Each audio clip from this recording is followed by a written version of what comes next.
প্রধানমন্ত্রী স্যার আমাদের কথা বলবেন স্যার, আমরা 64 জেলায় স্যার একসাথে স্যার আমরা স্যার আমরা 20 বছর 25 বছর ডিউটি করতে এইসব প্রাথমিক ভিত্তিতে স্যার পাওয়া যায় স্যার, কিন্তু অংশ হিসেবে নির্মাণ হয়েছে স্যার।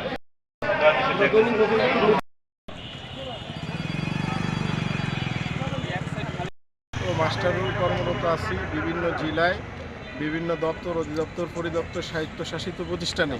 আমরা দীর্ঘদিন যাবৎ মাস্টাররোল কর্মরত আছি, কিন্তু আমাদের সরকার আমাদেরকে 30 দিন খাটায় 22 দিনের বেতন দিচ্ছে। আমাদের ন্যায্য দাবি, আমরা যে 30 দিন কাজ করি আমাদেরকে 22 দিনের বেতন দেয়, এবং আমরা 20 বছর যাবৎ চাকরি করি, 25 বছর আমাদেরকে স্থায়ীকরণ করতেছে না।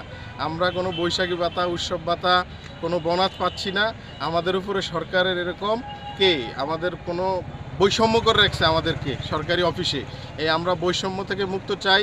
আমরা সকলেই, যত ডিপার্টমেন্ট আছে মাস্টাররোল দৈনিক ভিত্তিক, সকলকে যাতে রাজস্ব খাতে হস্তান্তর করে, এই দাবি জানিয়ে আমরা আজকে 64 জেলায় ডিসি মহোদয়ের কাছে প্রধানমন্ত্রী বরাবর স্মারকলিপি আমরা এটা সমস্ত জায়গায় পৌঁছাই, এবং প্রধানমন্ত্রী বরাবর যাতে আমাদের এই স্মারকলিপিটা আমাদের প্রধানমন্ত্রী বরাবর যে একটা স্মারকলিপি, তারা এখানে দক্ষ শ্রমিক রয়েছে, বছরের পর বছর কাজ করে যারা দক্ষতা অর্জন করেছি, তা আমাদের চেয়ে যাদের নতুন নিয়োগ দেবেন তাদের দক্ষ না, তাদেরকে নিয়ে দক্ষ বানাইতে হবে, ট্রেনিং দিতে হবে।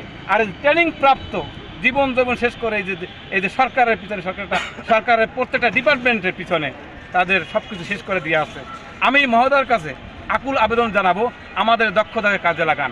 এই প্রত্যেকটা মানুষের এই তাদের মেধা এবং তাদের শক্তিকে কাজে লাগিয়ে আমাদের একটা রেগুলার করার জন্য, এবং এই 25-এর নীতিমালা বাতিল করে, আউটসোর্সিং প্রক্রিয়া বাতিল করে, ঠিকাদারি প্রথা বাতিল করে, আমাদের যার ডিপার্টমেন্টে বয়স শিথিল করে আমাদেরকে রেগুলার করার জন্য সবিনয় অনুরোধ জানাচ্ছি, এবং জানাব তারেক রহমানের সুস্বাস্থ্য কামনা করছি, এবং বর্তমান দেশ ও দেশের মানুষের শান্তি বেতন হয়েছে। তারপরে 16 সালে মাস্টার রোল হয়েছে চাকরি। আমার 3টে ছেলে মেয়ে লইয়া খুব আমি অসহায় অবস্থায় আছি।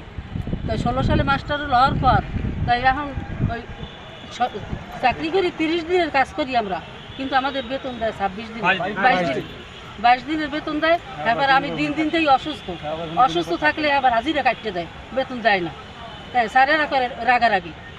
এই এখন আমি চাই সবার কাছে আমাকে দিক জন্য সরকার একটু চায়, হ্যাঁ আমাকে দিকে সরকারের জন্য একটু সহজভাবে চায়, যেন চাকরিটা যেন আমাদের রেগুলার হয়, এইটাই আমাদের আশা, আর কোনো আশা নেই আমাদের।